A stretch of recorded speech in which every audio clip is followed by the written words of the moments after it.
Ça change, hein? Ah, c'est bon, là, tu viens depuis que c'est Oui, fait? j'étais pas là. Je suis rentrée hier. Bonsoir à tous, c'est un plaisir pour moi de vous retrouver pour cette émission politique. Ce soir, je reçois Harry Durimel, qui est le maire de la ville de Pointe-à-Pitre. Avec lui, nous ferons un petit tour, je dirais, de l'actualité, mais nous parlerons essentiellement des finances de la ville de Pointe-à-Pitre. Harry Durimel, bonsoir et merci d'être avec nous. Bonsoir Église, bonsoir à la Guadeloupe et singulièrement au Point 3. Harry Durimel, alors, deux sujets d'actualité. Il y a tout d'abord ce décès de deux agents de la collectivité régionale, mais pas que, puisqu'il ne faut pas oublier les trois autres personnes qui étaient présentes dans cet avion. Vraiment un drame qui a marqué toute la Guadeloupe. Alors, est-ce que c'était des personnes que vous connaissiez, puisqu'on sait que ces personnes étaient parties en mission pour le compte du conseil régional? Est-ce que vous avez connu notamment Jean-Gabriel Quilin? Ben oui, puisque j'ai la route de Guadeloupe d'abord et Monsieur Etena et j'ai été conseiller régional et la région c'est un partenaire et il nous arrive d'entrer en contact avec la collectivité et on dit que le destin est ce qu'il est et nous avons recruté récemment un directeur des services d'information et informatique venant de la région. Et c'est peut-être son recrutement qui l'a fait échapper à la mort parce que je pense qu'il aurait pu être de ce voyage puisque ce qui était fait, le but de ce voyage rentrait dans son cadre de compétences. Donc nous sommes très touchés, très affectés par ce décès brutal. Et personnellement, il m'arrive de prendre des petits avions de ce type pour aller à la Dominique et je ne vous cache pas que j'ai eu froid au dos quand j'ai entendu cet accident et mes parents, mes amis qui me disent souvent Harry, pas penser petit coucou là, ça donne à Vous avez réfléchir. peur maintenant?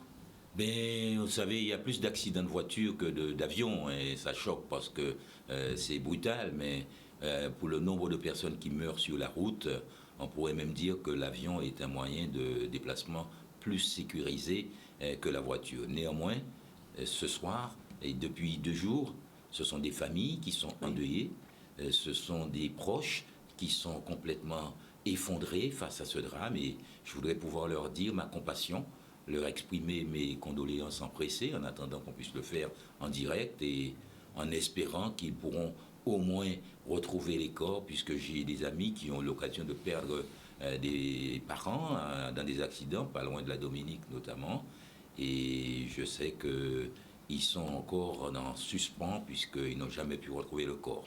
Donc nous espérons que relativement, on peut dire qu'ils auront ce commencement de soulagement si on arrive jusqu'à l'épave et que les corps peuvent être remontés. Alors justement, apparemment, les corps ont été retrouvés, Harry Durimel.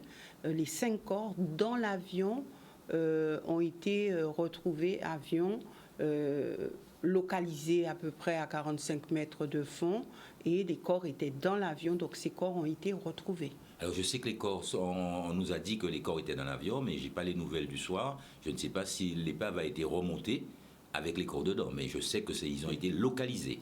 Alors, après savoir s'ils sont remontés à la surface et que le processus de rapprochement des familles est en cours, je ne suis pas à jour des 3 dernières heures de l'actualité. Alors apparemment, les corps, on les a bien repérés, on a bien vu. Repérer, c'est une chose, et les corps c'est autre chose. Voilà.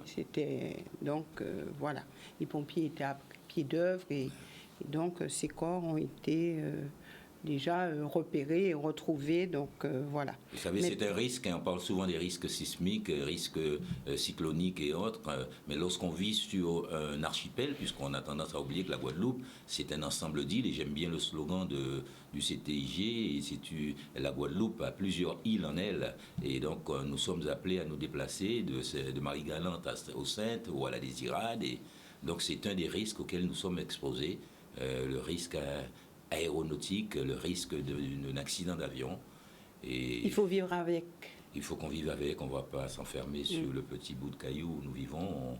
Il faut qu'on puisse bouger. Je suis un Caribéen, je vais à Saint-Martin, à la Dominique, à la Jamaïque, je vais partout dans la Caraïbe et je suis souvent dans les avions et je peux vous dire qu'en ce moment, j'ai le cœur glacé.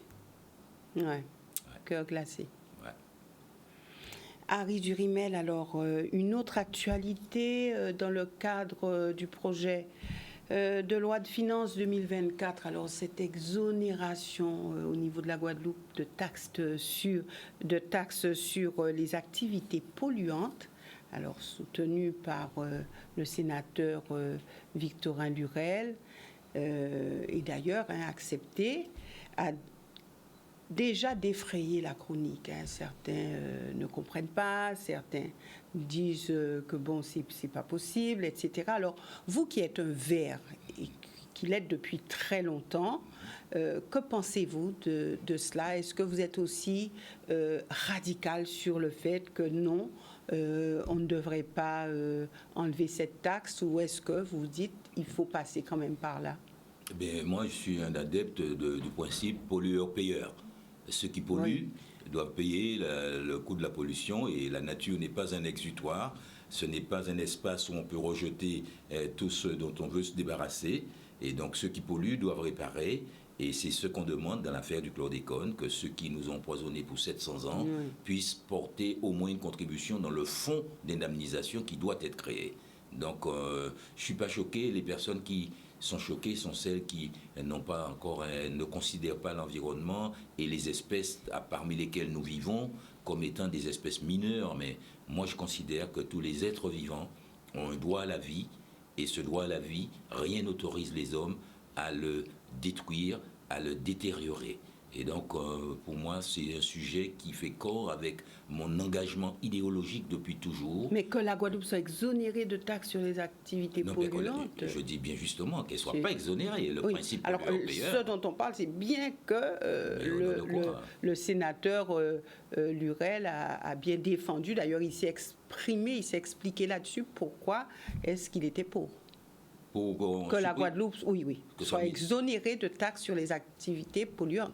Moi, je ne vais pas me laisser entraîner dans une polémique de personne. Ce que dit le sénateur Victorin Lurel, il en est libre, il a le droit de penser, il a ses opinions. Nous ne sommes souvent pas d'accord sur l'écologie, puisqu'il nous a traité de donneurs de leçons lorsque nous avons fait interdire l'épandage aérien en Guadeloupe. J'ai fait 2 procédures et on a fait annuler 2 arrêtés préfectoraux, et il nous a traité de donneurs de leçons. Victorin Lurel a son approche.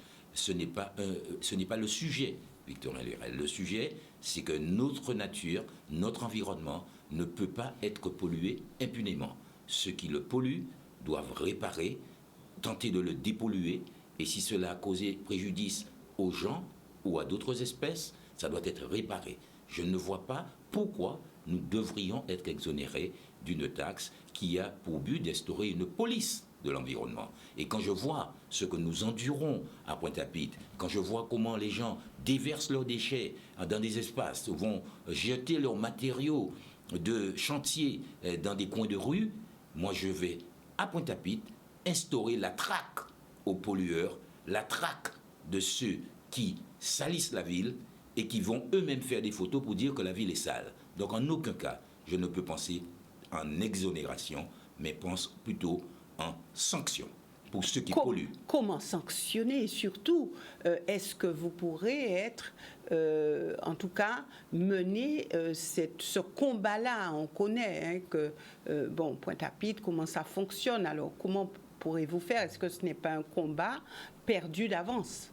Ben non, moi je pense qu'il faut se donner les moyens. Pour l'instant, nous ne les avons pas, ces moyens. Notre police municipale a perdu 9 éléments de ses effectifs ces 4 dernières années. Nous sommes autorisés dans le cadre du quorum des personnes qui partent à la retraite et qui ne sont pas remplacées, 1 ou 2 personnes qui ont changé de collectivité. Et donc, Pointe-à-Pitre n'a pas encore les moyens. Mais j'ai demandé à un policier municipal de réfléchir là-dessus. Et d'ailleurs, c'est l'occasion pour moi de lui rendre hommage, de le féliciter, Robert Gauthiero, qui a dressé un rapport pour que Pointe-à-Pitre puisse se doter d'un vrai service environnement avec les moyens de poursuivre, d'abord de sensibiliser, d'éduquer, mais de passer un moment à la sanction contre ceux qui gâchent le cadre de vie des autres. Donc, c'est dans l'air du temps, puisque l'environnement n'est plus un lieu où on se débarrasse de tout. Nous sommes un élément de la biodiversité. Si les autres espèces nous déversaient leurs éjections et autres dans nos plats, quand un oiseau passe et qu'il lâche quelques extractions dans nos plats, on n'est pas content. Si un chien lâche quelques crottes sur notre chemin, on n'est pas content. Donc, nous, les hommes aussi, nous devons respecter l'équilibre de la biodiversité. Et moi, je pense que pour ce travail-là, ça fait longtemps qu'il est en cours. Il est temps qu'on puisse maintenant sonner la fin du jeu, quoi. Il est temps qu'on puisse respecter l'environnement, c'est se respecter soi-même. Respecter l'environnement, c'est respecter l'homme. Ouais. Donc votre combat continue, ça on l'a compris. Absolument. Maintenant, nous parlons de sujets sensibles, un sujet qui a défrayé la chronique plus d'une fois, les finances de la ville de Pointe-à-Pitre. Alors c'est vrai qu'au départ, ça a été une guerre de chiffres, on ne comprenait pas trop quel était le déficit de la ville, le pourquoi aussi, les vraies raisons, etc. Est-ce qu'on peut dire qu'aujourd'hui, à Ridurimel, on y voit plus clair dans tout cela? Vous savez, ceux qui tentent de jeter la confusion le font à dessein parce qu'ils sont responsables de cette dégradation de la situation financière. Mais pour ne pas croire à Ridurimel, je vous propose qu'on se retienne les chiffres de l'institution qui a pour mission de contrôler les comptes des personnes publiques, en l'occurrence la Chambre régionale des comptes. La Chambre régionale des comptes vient de dire, dans son dernier avis, sur le budget de Pointe-à-Pitre pour 2023 et son compte administratif pour 2022, la Chambre régionale des comptes a dit qu'au 31 décembre de cette année, le déficit de la ville de Pointe-à-Pitre s'élèvera à 9 millions d'euros. Quand on est arrivé, c'était... S'élèvera. Oui, parce que pour l'instant, il est à 39 millions d'euros. Parce que 39 ou 36 39, puisque là, il y a eu 3 millions de plus que les 36 que nous avons prévus, puisque, entre-temps, le coût de l'achèvement de la maison de quartier de Bergevin a augmenté d'1 million.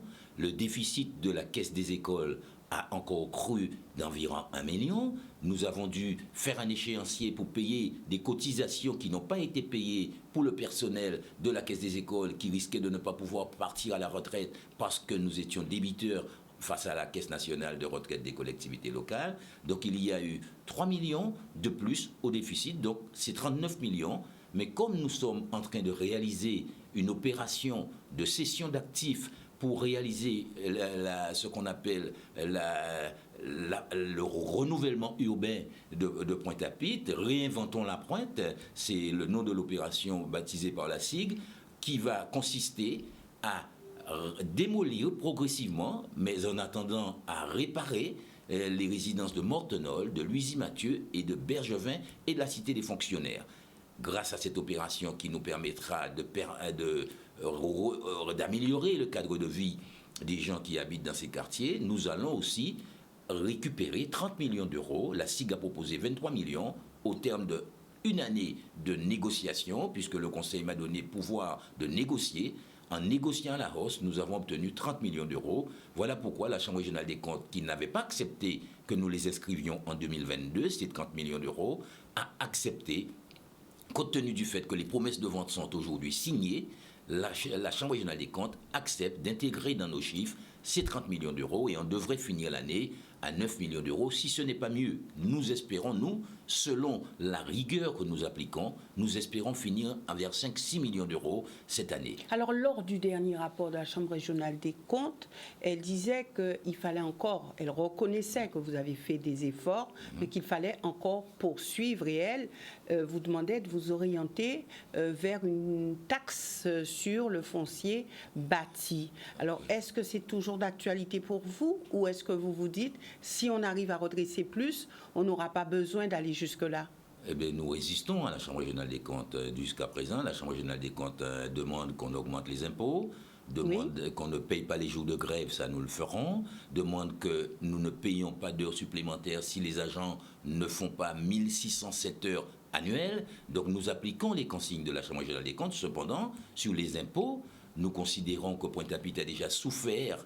Pointe-à-Pitre a été siphonné par la péri-urbanisation qui a consisté à construire des administrations dans les champs de canne, des abîmes et dans les champs de bananes, de goyaves et des environs. Nous résistons, donc nous n'allons pas augmenter encore les impôts qui sont déjà très élevés à Pointe-à-Pitre et où il y a très peu de gens qui payent l'impôt. Nous n'allons pas augmenter l'impôt. Donc ce que nous avons choisi de faire, c'est, n'étant pas capables nous-mêmes de réparer la cité de Montenol où on voit le niveau les réseaux d'assainissement, d'électricité et tout. Les gens vivent dans des conditions des plus dégradées. La Louisie-Mathieu, pareil, et en face du hall Paul Chanchon, la résidence Bergevin. Donc, nous avons pensé que nous pouvions faire une opération à la fois financière, mais aussi de renouvellement urbain, car la SIG, avec l'aide de l'Agence nationale de rénovation urbaine, va bénéficier de subventions et de prêts à taux bonifiés pour reconstruire ces ensembles immobiliers et en même temps apporter 30 millions d'euros dans les caisses de la ville.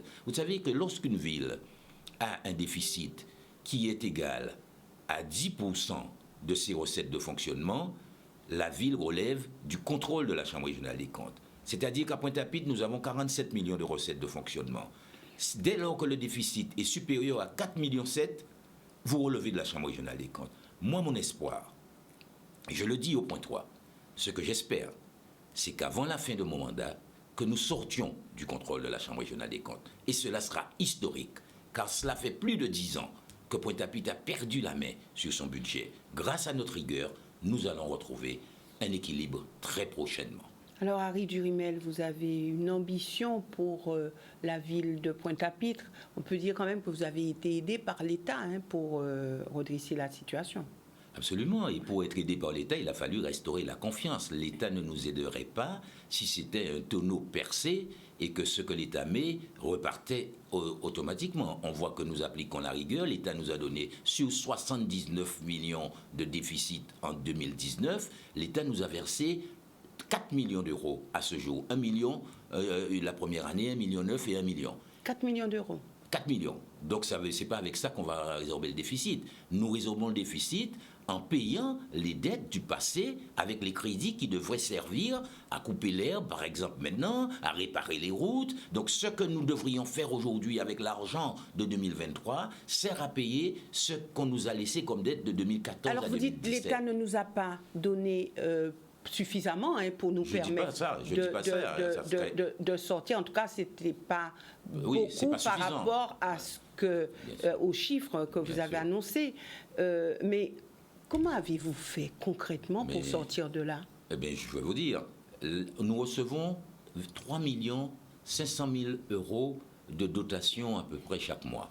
Chaque mois, nous faisons un état de priorité pour payer les dettes du passé. Sur ces 3,5 millions, chaque mois, nous prenons 1 million pour payer les dettes du passé et le reste pour payer le courant et les salaires. Donc, la ville a appliqué strictement une gestion de trésorerie. Avec blocage des projets? Mais nécessairement, quand les gens voient que l'herbe pousse partout et que nous ne pouvons pas couper, c'est que les entreprises qui ont coupé l'herbe naguère ne sont pas payées. Nous les payons d'abord, l'arriéré. Et c'est pour cela qu'aujourd'hui, nous avons pu passer des marchés qui vont être valables pour les 3 années à venir. Avec 11 entreprises, nous avons divisé la ville en 11 secteurs et les points 3 se rendent bien compte que l'herbe est coupée depuis 1 ou 2 semaines par les entreprises que nous avons pu enfin choisir, car nous pourrons les payer. Parce que ce que nous pratiquons, c'est la comptabilité d'engagement. Lorsqu'on m'emmène un bon à signer, s'il n'a pas le visa de la comptabilité, s'il n'est pas inscrit que ces crédits existent, je ne signe pas le bon. On peut dire que les entreprises précédentes étaient surpayées? Je ne dis pas ça, je dis qu'elles n'étaient pas payées, pour beaucoup. Depuis que nous sommes là, nous avons payé 24 millions d'euros de factures antérieures qui étaient à la perception. Et c'était tellement engorgé que l'État nous a dit un moment, pour nous verser 1 million d'euros du quorum, on nous a demandé d'envoyer la liste des factures des petites entreprises pour qu'elles soient payées en priorité. Et l'État a payé pour nous 1 million d'euros sur 24 millions d'euros qui étaient en rade à la perception. Donc, c'est par des sacrifices. Et quand je dis que nous résorbons le déficit, c'est pas moi. C'est beaucoup les points 3 qui ont fait des sacrifices en les privant de ce dont ils ont besoin maintenant. en acceptant que nous ne puissions pas boucher les trous. Quand vous voyez certains fossés qui sont dans la route à l'Oasis pour entrer dans des cités comme Karuikera, Jamaïca et autres, moi j'ai honte. Mais le fait de redresser, puisque c'est ce que vous dites, on devra redresser, de toute façon, on va y arriver. Et c'est un vœu pieux, je suppose, hein, non? Il n'est pas pieux, il est sincère, il est engagé, et il est tout à fait plausible et possible. Je vais vous dire pourquoi, parce que je vais vous laisser finir votre question. Oui. Alors, justement, vous dites que vous allez redresser les points 3, entendre, mais après, il va falloir passer à cette phase de projet, donc concrétiser les projets, puisque vous avez dit, nous avons beaucoup de projets, une grande ambition pour la ville de Pointe-à-Pitre. Alors, OK pour redresser, mais après, pour passer à la phase projet, surtout que j'ai retenu au début de votre propos que vous disiez que il n'y avait pas beaucoup de points 3 qui payaient des impôts. Ce qui veut dire que vous n'avez pas la possibilité d'élargir l'assiette fiscale. Alors, nous espérons, et dans le cadre du dispositif Action Cœur de Ville, il y a plus d'une centaine de projets d'investissement à Pointe-à-Pitre, et nous accompagnons ces porteurs de projets pour permettre que la ville puisse retrouver un dynamisme économique. Et c'est en cours. Nous voyons bien que c'est une nouvelle génération de quadras qui investissent à Pointe-à-Pitre. Il y a l'hôtel Victoire, il y a le cinéma La Renaissance dont les travaux vont commencer. On était encore en réunion cet après-midi avec Cap Excellence et la sous-préfecture pour reconstruire la façade d'abord, et l'investisseur qui a été choisi pour qu'on reconstruise les cinémas et autres. Donc derrière. ça sera encore des cinémas? Mais il y a des cinémas, des restaurants, des magasins. C'est un ensemble où il y aura encore, la Renaissance va renaître. Et donc ça, je pense que beaucoup de points 3 l'attendent. Et nous pensons qu'avec ce bouillonnement économique qui est en cours et que personne ne peut nier, à la rue Achille René Boisneuf, dans les faubourgs de Pointe-à-Pitre, où il y a des jeunes qui investissent sur des anciennes bâtisses qui rénovent pour pouvoir créer des projets. Donc nous pensons que la ville va retrouver, nous serons plus nombreux à payer moins d'impôts. Et d'une manière générale... Plus nombreux à payer moins d'impôts. Mais oui, parce que quand on est peu à payer, c'est lourd, l'assiette fiscale étant réduite et ayant moins de contributeurs, avec beaucoup de charges, le fardeau est plus lourd pour le peu qui paye les impôts. Donc nous espérons... Vous avez l'ambition de faire revenir combien d'investisseurs? Je vous dis qu'il y a 100 projets qui sont en cours. Il y a une centaine de projets en cours. Avec le projet Karuikera Bay, nous avons encore une fois, nous sommes en discussion avec le grand port maritime de Guadeloupe, et le projet Karuikera Bay vise à valoriser le littoral. Pointe-à-Pitre, c'est une ville qui a plus de 11 km de littoral. Sur ce littoral, quand on regarde ce qu'on a fait à Miami, à Bayside, Pointe-à-Pitre n'a rien à envier à Bayside, et nous espérons créer un vrai dynamisme le long de notre littoral qui a été oublié, dont la ville est coupée par des grilles qui font que beaucoup de Pointois ne savent même pas qu'au bout de la rue Frébeau, c'est la mer. Au-delà, il y a un projet pour la place de la Victoire. La place de la Victoire, l'État nous a accordé une subvention de 1 600 000 € pour la première phase. Les études sont en cours. La place de la Victoire va connaître un lifting, un renouvellement, en même temps que la sous-préfecture qui est en travaux, et en même temps que la Renaissance va sortir de terre. Vous savez que lorsque nous sommes arrivés, on ne pouvait même pas passer à la rue du commandant Mortenol. Aujourd'hui, la place de la Victoire, grâce à M. Pombo, qui est un jardinier, un employé de la ville qui est en permanence sur la place de la Victoire, j'ai vu des gens étendre leurs carpettes et faire la sieste sur la place de la Victoire. Je vois le soir les marchands de pistaches, de bokit et autres, le bouillonnement qu'il y a sur la place de la Victoire aujourd'hui, où il y a de la lumière, où les gens vivent leur place de la Victoire. Donc, ceux qui ne veulent pas voir que Pointe-à-Pitre est en train de se renouveler sur elle-même sont de mauvaise foi. C'est douloureux, c'est lent, parce que lorsqu'on n'a pas d'argent, on doit faire plus lentement pour faire raisonnablement.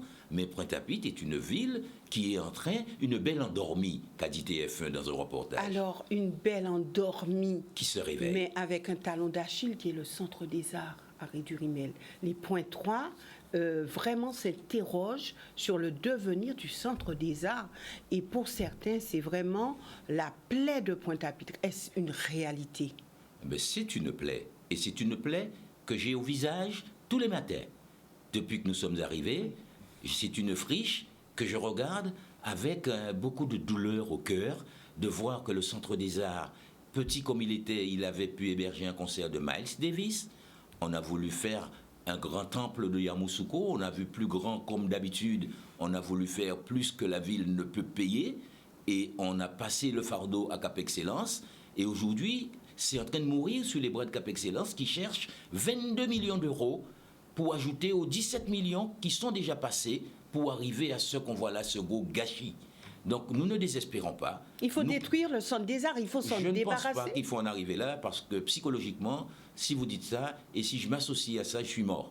Je vous dis que le centre des arts doit accepter l'idée que c'est en mariant investissement privé et fonds publics, fonds privés et fonds publics, que nous allons arriver à donner vie à ce centre des arts. Je garde l'espoir que le centre des arts vivra. Mais il n'y a pas d'argent.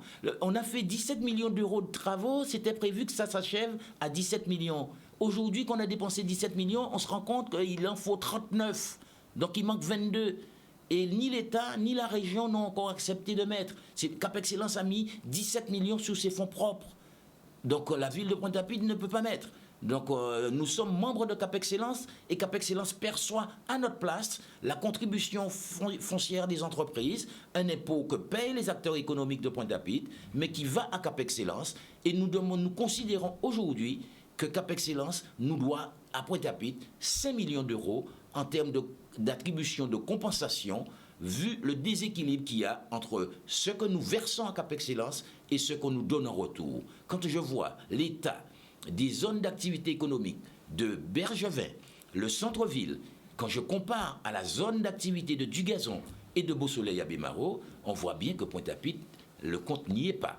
Donc nous nous battons, nous sommes en discussion, puisque j'ai d'excellentes relations avec le président Jalton. Nous sommes parvenus à le convaincre qu'il y a un manque à gagner pour Pointe-à-Pitre. Nous espérons le retrouver, mais pour le Centre des Arts, Pointe-à-Pitre a déjà donné. Et nous ne pouvons pas mettre plus. Nous cherchons avec la communauté d'agglomération, nous cherchons les financements ailleurs, au niveau européen, au niveau de l'État, mais ça ne peut pas rester comme ça. Et le Centre des Arts vivra, j'en suis convaincu. Merci Harry Durimel. Malheureusement, le temps est trop court pour justement parler de Pointe-à-Pitre parce qu'il y a beaucoup d'autres sujets à voir, la sécurité, etc. Mais ça sera l'occasion pour vous de revenir et pour que nous puissions aborder une autre thématique sur Pointe-à-Pitre. En tout cas, merci d'être venu sur ce plateau et une excellente soirée à tous. C'est moi qui vous remercie et je salue les Pointois. J'espère pouvoir leur parler et leur dire les projets parce que nous avons de très beaux projets pour la ville. Et j'espère pouvoir venir à l'orée 2024, peut-être, venir leur parler des perspectives. Il y a eu 3 années de sacrifice, les Pointois ont beaucoup souffert. Maintenant, on voit poindre à l'horizon une capacité d'autofinancement qui va nous permettre de faire que Pointe-à-Pitre soit belle encore. Et ça sera en début d'année 2024. Je l'espère. Merci Harry Durimel et merci à vous de suivre cette émission politique. Une excellente soirée.